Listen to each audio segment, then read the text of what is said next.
అడుగులోనూ డైవర్షనే, ప్రతి అడుగులోనూ డైవర్షనే. ఈ డైవర్షన్ పాలిటిక్స్ అనేటివి ఏ స్థాయిలో ఉన్నాయి అనేది ఒకసారి గమనిస్తే ఆశ్చర్యం కలిగించే విధంగా ప్రతి అడుగులోనూ డైవర్షన్ డైవర్షన్ డైవర్షనే కనిపిస్తాయి. ఎందుకనంటే ఒకసారి గమనిస్తే ఇదే పెద్ద మనిషి చంద్రబాబు నాయుడు గారి హయాంలో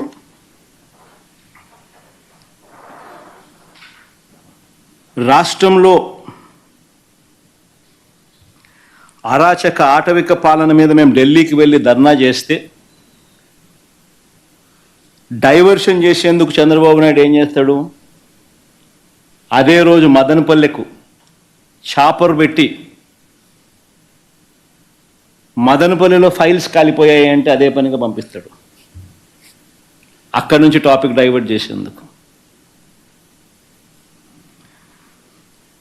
రాష్ట్ర వ్యాప్తంగా కూడా రెసిడెన్షియల్ స్కూల్స్లో కానీ, IIITలో కానీ, హాస్టల్లో కానీ, కాలేజీల్లో కానీ ఫుడ్ పాయిజన్ జరిగి, ఈవెన్ గోరుముద్ద కార్యక్రమంలో కూడా ఫుడ్ పాయిజనింగ్ జరిగి పిల్లలందరూ కూడా అన్యాయమైన పరిస్థితిలో ఫుడ్ బాగా లేదు అని చెప్పి కనిపిస్తూ ఉన్న పరిస్థితుల్లో డైవర్షన్ పాలిటిక్స్ ఏమంటాడు, చంద్రబాబు ప్రమాణ స్వీకారానికి 30 ఏళ్ళు అంటూ సెలబ్రేషన్స్తో డైవర్షన్ అంటాడు.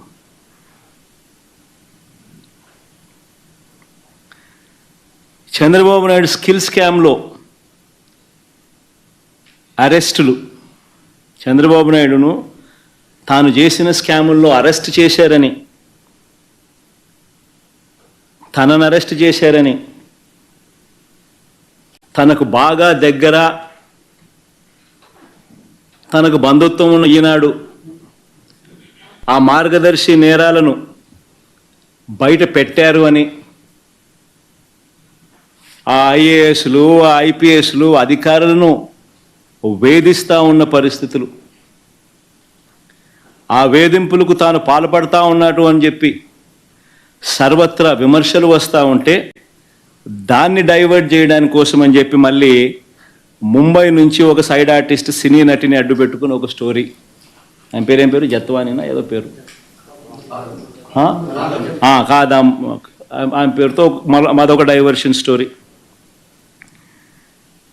విజయవాడలో మనమంతా కూడా చూసాం ఏ రకంగా అలర్ట్, వెడ్నెస్డే బుధవారం రోజు అలర్ట్ వస్తే శుక్రవారం సాయంత్రం నుంచి ముమ్మరంగా వర్షాలు పడతాయని అలర్ట్ వస్తే బుధవారము, గురువారము, శుక్రవారం మధ్యాహ్నం దాకా నీకు టైం ఉన్నా కూడా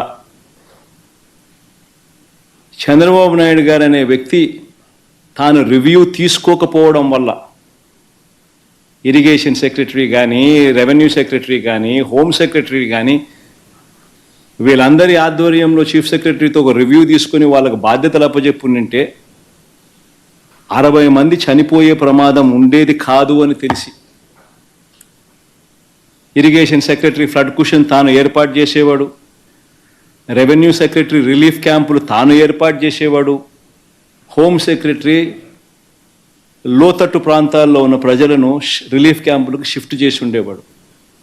ఇవేవి కూడా చంద్రబాబు నాయుడు చేయకపోవడం వల్ల విజయవాడలో ఏ రకంగా, విజయవాడనే కాదు ఏలేరు కూడా అదే రకంగానే మిస్మేనేజ్మెంట్, మ్యాన్ మేడ్ ఫ్లడ్స్ ఏ రకంగా క్రియేట్ చేసి ఏ రకంగా చంద్రబాబు నాయుడు అన్ని రకాలుగా ఫెయిల్ అయిపోయిన పరిస్థితి కనిపించిన నేపథ్యంలో దాన్ని డైవర్ట్ చేసేందుకు ఈ పెద్ద మనిషి చంద్రబాబు నాయుడు ప్రకాశం బ్యారేజీలో బోట్లంట, ఆ బోట్లతో బ్యారేజీని ధ్వంసం చేయడానికి ప్రయత్నించారంటూ ఇంకొక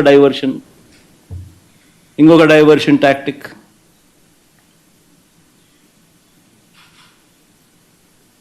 అసలు ఆ బోట్లన్నీ అక్కడ ఎందుకున్నాయి?